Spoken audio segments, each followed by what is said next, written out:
catching me in my most embarrassing moment watching YouTubers trying to install it. All right. Tell them why you mad. I'm mad because I accidentally dropped this bolt in there after I said specifically not to drop the bolt in there. And now we have to use the tape method to get the bolt out because we don't have anything magnetized. Because it just doesn't look like the right harness. Is this not the right harness? Because I'm about to tweak. This is my 2004 350Z Roadster. And I have wanted this car for a very long time. It's one of the best driving cars that they have out here that you could buy for $5,000 and less. And I purchased this car from a guy who looks suspiciously like James Pumphrey, who purchased it from an old lady who could no longer drive it for only $4,500. Now the state DMV asks, it was actually $700. It was a gift and all taxes were paid properly for the true value of the car. Like any car roughly the same age as its owner, my 350Z is no stranger to its fair share of problems, and it kind of makes it suck to drive. In no particular order, we have windshield wipers that don't work, a passenger side door that doesn't open, multiple paint spots where it's completely crumbling or falling apart or just plain old missing, a shifter that doesn't feel like anything except a bag of squirrels in first and second gear, and a CarPlay / car radio system that has a stable yet shaky connection at best,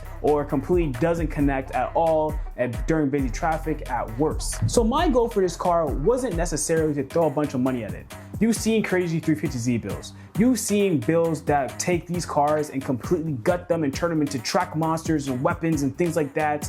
This isn't high-low. I don't have the sponsor, I don't have the budget, and I don't really have the time nor the patience to work on my car this much. But what I wanted to do was I wanted to create a build series where we take this car, the Roadster version, and turn it into something more akin to one of my favorite cars, the AMG GTC, a car made by Mercedes-Benz that's designed for grand touring, track use, and just generally looking badass. I may not have SOK money, or GT3 money, or GTC money, or any Mercedes money, but what I do have is a shitty Japanese car with lots of parts and aftermarket modifications. So for this challenge, we're gonna turn this car into a perfect, maybe not necessarily show-ready car, but something that I can drive around town and something that you can do at home for only $2,000. We're gonna take this completely bone stock 350Z Roadster and we're gonna get it to turn into a pseudo grand tourer that looks good, sounds good, and most of all is fun to drive.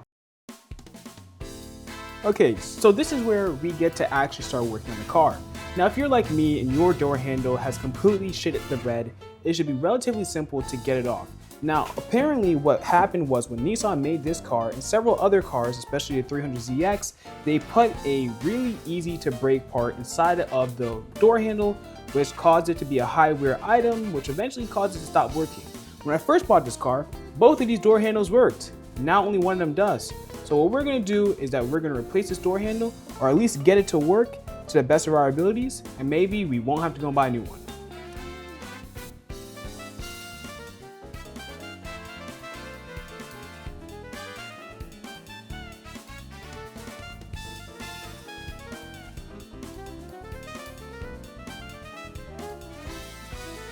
Okay, Roadster time, Roadster specific tip. In all the videos you watch, you'll see that they ask you to remove 2 bolts here on the side of the door. So you'll find one with a 10mm socket, but then the second one is covered by this. So you actually need Torx bolts in order to get this panel off and then remove the door handle. So that's what we have to do next. 3 T30 Torx later, we actually have this piece out and we now have access to the second 10mm bolt that we need to remove the door handle with. What you'll notice here is that I have this shit made out of a random FanDuel banner or newsletter that I got in the mail. I guess they want me to be a gambling addicted person like everybody else, but they don't know that I use Polymarket. And now we have these bolts completely out. So now we should be able to take off the door handle and then figure out and see if it's actually working or not. Okay, moment of truth. So the door handle is completely stuck and we just need to wiggle it free. At least that's what they said we're supposed to do. I'm gonna use a flathead, try not to scratch the paint, and really pry in there. There goes the door.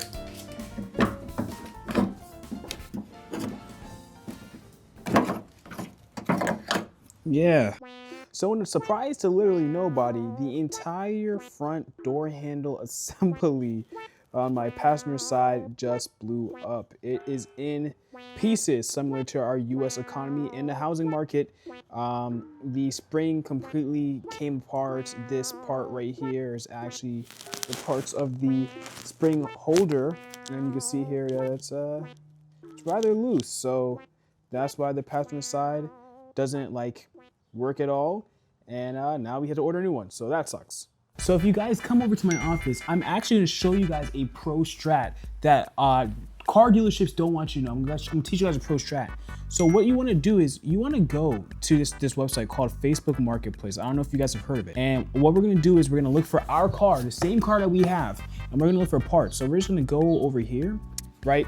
So now we have a bunch of part outs. So what we're gonna do is I'm gonna go ahead and hit up every single person on Facebook Marketplace and see if they have the part locally, and that way I can go and buy it and we don't have to pay for shipping and we don't have to wait. So I just hit up a couple people who are doing local 350Z part outs. Now I'm not expecting a response by the end of the day, but we also can't go home empty handed because one of the big issues that we had to fix is, well, those windshield wipers. They absolutely suck. So we're gonna go to AutoZone, buy some windshield wipers, get those replaced, and then we'll wait and see if we get a response because those part outs are really where you get the parts for cheap. I already went to the junkyard, but their job is to make a profit. These guys are just trying to make a kick butt. So let's see if anybody happens to have a passenger side door handle completely not blown up. Otherwise, it's straight to the internet. All right, so we just left AutoZone with a set of Rain X conventional windshield wipers. Doesn't matter. What you might also notice is that we actually ended up somehow going to Facebook Marketplace and really finding this Boss Audio Elite kit from a guy that was online. Super chill, SodaStream for $100. We're trying to get it for $80, but our grand total spent so far is $130, and we still don't have a passenger side door, but we do need a wiring harness. So from here, I'm about to go to Best Buy.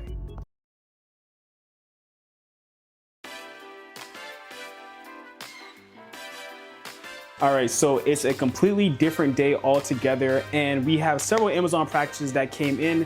I did go on Facebook Marketplace to try and find and see if anybody had a door handle, but if you've owned a 350Z before or you know somebody, you know that our door handles just blow up all the time. It's actually a super common issue with this and the 200ZX or the 300ZX. So we actually have a new door handle that I tried to install off camera and failed miserably, so you guys are gonna witness that. But most importantly, we have our dash kit, our wiring, and our Boss Elite audio system that I bought the other day from Facebook Marketplace. And someone's mowing your lawn. Lawnmower, and bro. Someone's mowing your lawn. And it's my neighbor right next door. He's plotting against us. Should we start over? Nah, the show must go on. As you can see here, we have our brand new, well, new to me at least, 350Z Roadster door handle. If you remember last time, they like to blow up. So this one actually has an updated mechanism where it has a new metal plate that's actually designed to prevent the spring from popping out. Really simple, pull the lever, the whole enclosure moves, and that should be, in theory, the whole thing. So we're gonna go ahead and get that installed, and smarter people would actually watch a video on how to do this, but we don't have time for that. We have car plates installed, we have an entire dash strip out, and it's getting dark fast, so we're gonna go ahead and really jump to it. I have no idea how to do this. It's a fucking lawnmower, bro. Dude, and it smells like grass.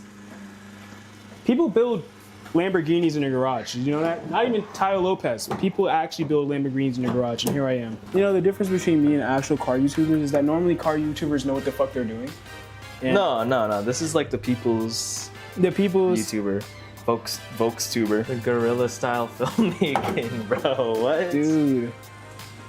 There's two guys. I'm Spike Jones. Spike, what? You mean Spike Lee?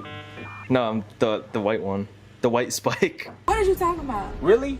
Oh shit, there is a white Spike. I told you, bro. Okay. That takes the locking. Catching me in my most embarrassing moment watching YouTubers trying to install it. Hey guys, Chris Fix here. Dude, I don't even think Chris Fix has a guide for this. So, turns out the secret to this was taking off the old rod and putting it onto the new fixture. And make sure to do that before you even get started with the install, because I didn't, and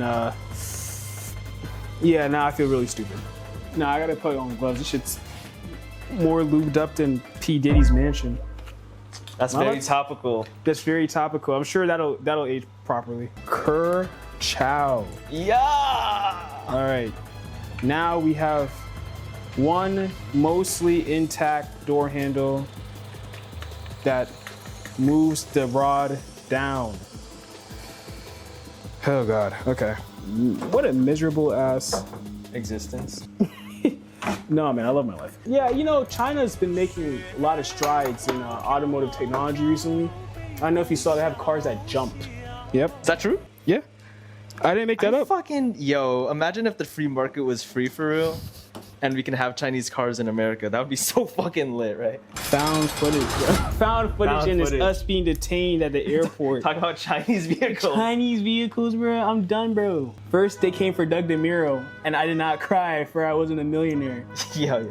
Then they came for Donut. Then they came for Donut Media, and I did not cry for I was not private equity. Then they came for us. And no one cried for me. And no one cried for me. All right. Tell them why you mad. I'm mad because I accidentally dropped this bolt in there after I said specifically not to drop the bolt in there. And now we have to use the tape method to get the bolt out because we don't have anything magnetized. Because I left it when I moved. Surely this can't get any worse. It fell further. It fell further? No way. Explain that. Yeah, so basically instead of taking off the door card, which was a lot of work, I decided to just use the one bolt that we had available, line it up properly, and then use these bolts in place to hold it. So if you do have a Roadster, you actually have these three bolts here that are T30s that you have to take off, and it should hold the door in place. But while somebody was out trying for the... Don't look at me like that. What, you're a footballer now? While somebody was out literally playing football in my front yard, I decided to fix my door. So that's one thing down.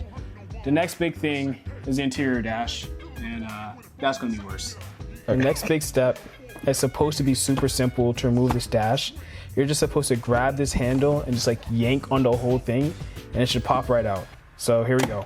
Oh, that sounded fucking crazy. No, the dust just like got everywhere. Oh, that's okay. Be careful though, because these knobs are still like connected, so the actual attachment is still plugged in. And then apparently this actually supposed to have screws right there, so we're gonna go ahead and grab this long, stupid wood grain screwdriver, and we're just gonna... Oh wow, it's the wrong bolt. Okay, so we actually have the correct screwdriver, and what we're gonna go ahead and do is just replace these two screws. Honestly, this part of the tutorial is not really important, so we're just gonna fast forward through all of this. And we'll see you guys when the radio is actually like out. All right, so as you can see here, we have the dashboard for the 350Z. Now the main thing that makes it so difficult is the fact that these cables are designed to just be the most miserable, god-awful experience humanly possible. If this is a more comprehensive tutorial, I would show you step by step on how to get it out. Just make sure you have a wire removal tool or a small flat-headed screwdriver, anything to basically make the process easier. But overall, this has been one of the worst experiences I've had working on a car. But we're gonna go ahead and put together the Carplay unit and then get it installed, so that way we can test out the radio and see if it works. Cause it just doesn't look like the right harness. Is this not the right harness? Cause I'm about to tweak. Don't tell me. It's like not the right harness. No, do you plug in two at the same time so they fit together in one? You know what I mean? Do you like put two together like this? I really feel like they gave me the wrong one. I went on the Metro website and this is what it told me to get. I can't make it up. I cannot make it up. I go to Metro, I told them this is what I need to get, and Metro's like, yeah, it's what you need, man. Is Metro pranking me?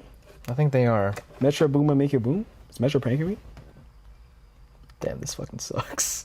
Hold on. Yo. This is not, I ordered the wrong thing. How did I order the wrong thing?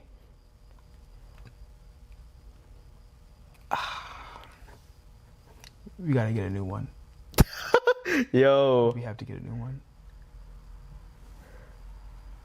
After I did all this epic wiring. All the epic wiring. All the epic wiring. You gotta get a new one. How much is it? I don't even know. I don't understand how I got to 7553. I didn't even look for 7553. So after that absolutely miserable failure and a trip to the audio store, I really began the process to put the entire Carplay set together. If you've ever installed one of these kits before, you know that you always use the similar mounting hardware that came with the original radio, really just adding some shims between it to make sure that it spaces. So those are the stock bolts. And then there on the side, you can see that I have two plastic shims that keep the spacing between the small radio and the stock radio mounting.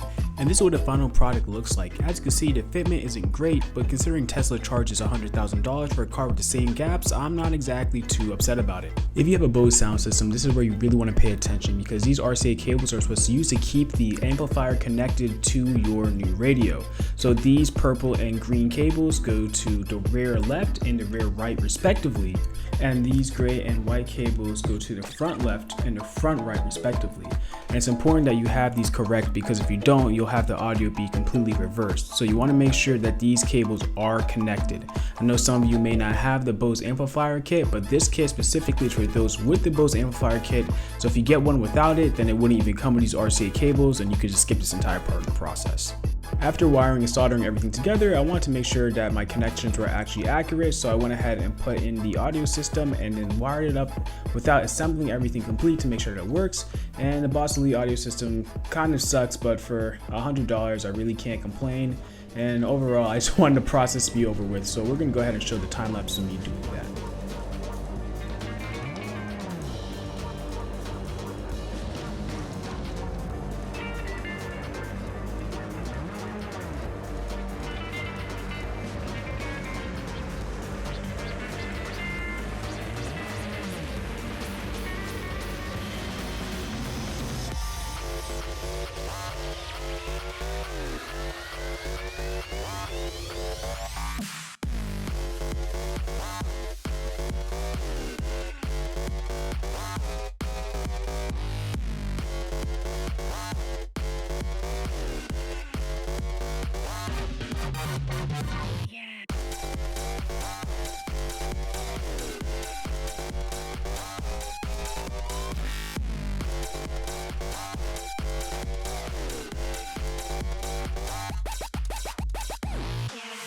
And there you have it. The Apple CarPlay kit is finally installed. After 2 days, lots of trials and lots of nonsense, along with our side door handle, we finished our first 2 jobs on our car, but we do have a lot more to do. This is just the first part. For the next part, we're really going to be looking at the rest of the car interior. As you see here, there's a lot of scratches, a lot of fading, and it just looks kind of ugly. But I'm thinking that for the next part, we really refreshing things up with a new shift knob, a new center console, maybe plastic dipping or wrapping. Let me know in the comment section which holds up better for your car. We also have some interior trim pieces that just completely don't work. And so there you have it. We've successfully fixed 2 of the largest issues that I have with this car: the passenger door handle and the terrible sound system that originally came with it. But we're not done yet, and there's a lot of things that we can possibly do to make the car a lot better. The main thing is that this car suffers from pretty bad NVH, standing for noise, vibration, and harshness. While we can't do anything about the harshness for now, that's more of a suspension problem, we can do something about the noise and vibration. If you enjoyed this video, it would mean the world to me if you liked, favorited, and subscribed. Do people still favorite? Hit the bell icon. What do people say these days? I don't know. But in a video like this, it's actually a really big undertaking. I've never worked on a project this large and this expensive. Normally, most of my content is one-off how-tos. So if you enjoyed this type of content and you'd like to see more, please do let me know below. Thank you all so much for watching. I've been Ray. This has been my channel, and I'll see you guys all next time.